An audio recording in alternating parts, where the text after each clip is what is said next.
Hello, welcome to my weekly journal and review for the week starting 10th of May, going towards the 17th. Usually, I do my weekly reviews and journals on Monday. I like to say that Monday kind of forming, and then I do it in the evening. But technically, I'm supposed to be publishing this on Sundays. Yeah. Also, I'm starting to do these journals. First of all, I was doing the journaling, the written journal, and sometimes I would want to share thoughts in the journal, and it would require me to write a lot of words. So it's better if I do video recordings, and then it's easier for me to follow up. And then also, I feel like it's also beneficial for the people watching this. It would be beneficial if it's beneficial to them if they're picking up a few ideas. So this is my review from last week, and then my take on what I think is going to happen this week. So, first on the monthly time frame, we have been pretty bearish on dollar for a while. We had seen some bullish action when we came and took out this low of 1st September. We took it out on Jan, and then we thought we were going to go down, and then we saw this big move up. So when we took out this high, we were thinking that we're going until up to this high, but the market reversed here and then gave us a lower Apple. And then following a lower Apple, when we were starting in May, I was pretty bearish. The reason why I was bearish is so right here, up here, this is the last week of March. We got a market structure shift on the weekly chart at the start of May, right here. I don't know if you can see this. This high was taken out. This low, this high was taken out, and we got a market structure shift on the weekly, which was pretty strong. So when we got this market structure shift, my targets were to go lower, and I was targeting this, and even this side down, these lows. So I've been pretty much bearish, like since this market structure shift from the first week of April. So from April second week, I've been bearish. Yeah.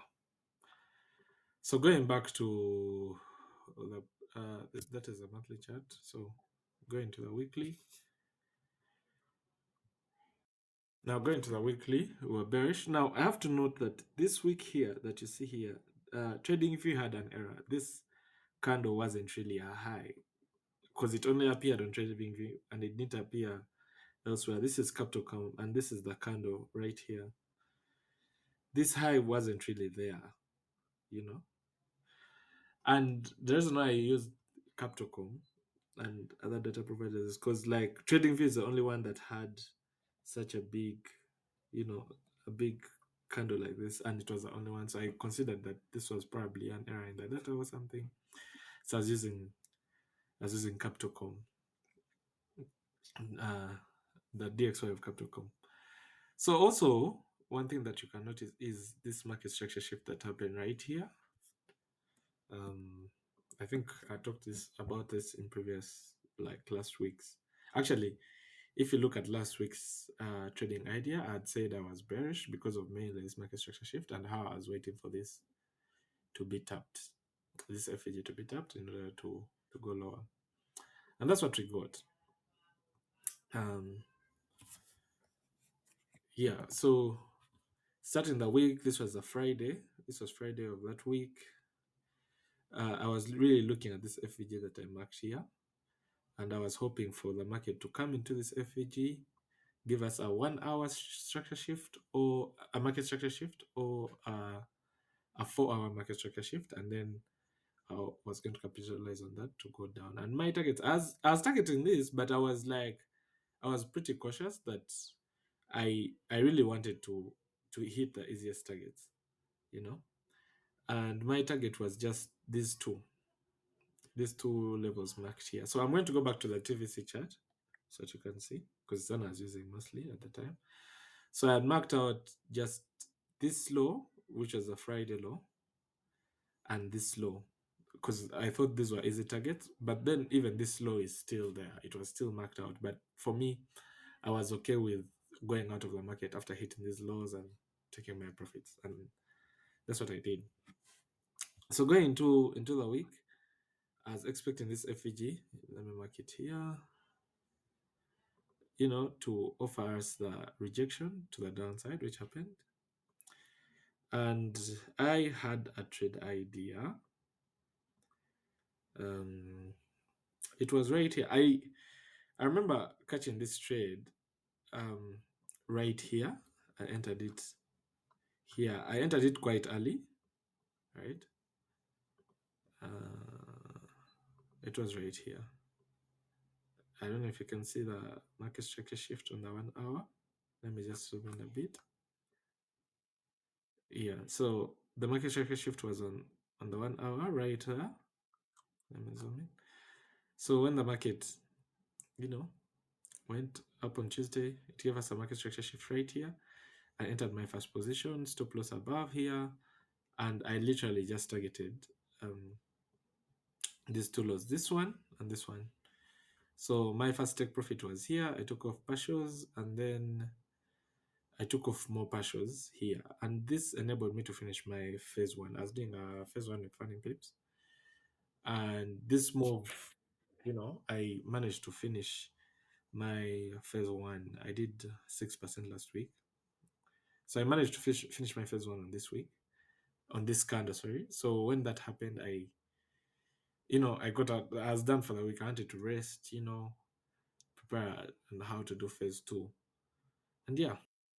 So yeah, as I said, that I was already preparing for a market structure shift to the downside in order to execute, and that's what I did. However, usually I prefer 4 hour market structure shifts. But the reason why I didn't wait for a market structure shift is I thought I had a confluence of when you want when you have a bearish week or you have a bearish bears, you want to see manipulation on Monday and Tuesday. You want to see the high of the week forming in the first period of the week, probably on Monday or Tuesday. So when the week opened on Monday, right, on this 1 hour, when the week opened and the this candle was going up, I kept on thinking this is a manipulation that I'm waiting for, and the moment I get a market structure shift, I'm going to execute. And also when a daily FEG, which was really quite good. So usually I wait for the 4 hour, but then this time around I was like, you know, I think I was pretty confident, but still, because I was entering on the 1 hour, I didn't put in the risk I risk when I'm trading 4 hour. Usually, when I'm trading the 4 hour, I use 2% risk or 2.5 around that. But when I'm entering on the 1 hour, no matter how good the setup is, I try not to go above 1.5. So my risk in this total trade, I put down 0.5 on GBP USD, and I put the 1% on euro on euro USD.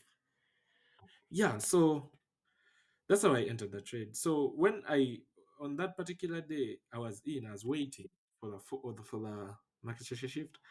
When I saw this 4 hour, I don't know if this is a hammer. I don't know their names, but I know their shape. When I saw this 4 hour kind of forming and it closed, literally, I thought that was one of my keys to enter. And I literally said placing small positions like in, I say placing small positions like on the trade. And then when we were breaking here, I just entered the full position and yeah. However, this looks, in hindsight, it looks very impressive, but I didn't catch the whole move, obviously. I caught up to here. I aimed for a 1 to 4. Usually I go for 1 to 2, but I aimed for 1 to 4. I had two targets, as I said, that my first target was here, and then my second target was here. So when I reached here, I took out off a lot of partials, yeah, and then I left runners to run, and then this candle before it closed, this candle on Wednesday before it closed, like right here, uh, my phase two was done. So I was like, you know what? If the market wants to continue running, let it continue. But for me, I was done. So after that was the main idea I had for the week, and I executed on that. Uh, yeah, I executed on that on Euro USD and JBP USD. The gold and silver trade ideas, I talked about them uh, last week, but I'm going to talk about them briefly as well. So yes, when my market hit, obviously my take profit, I was done with first one. I decided to rest. Now I expected, from my point of view, I expected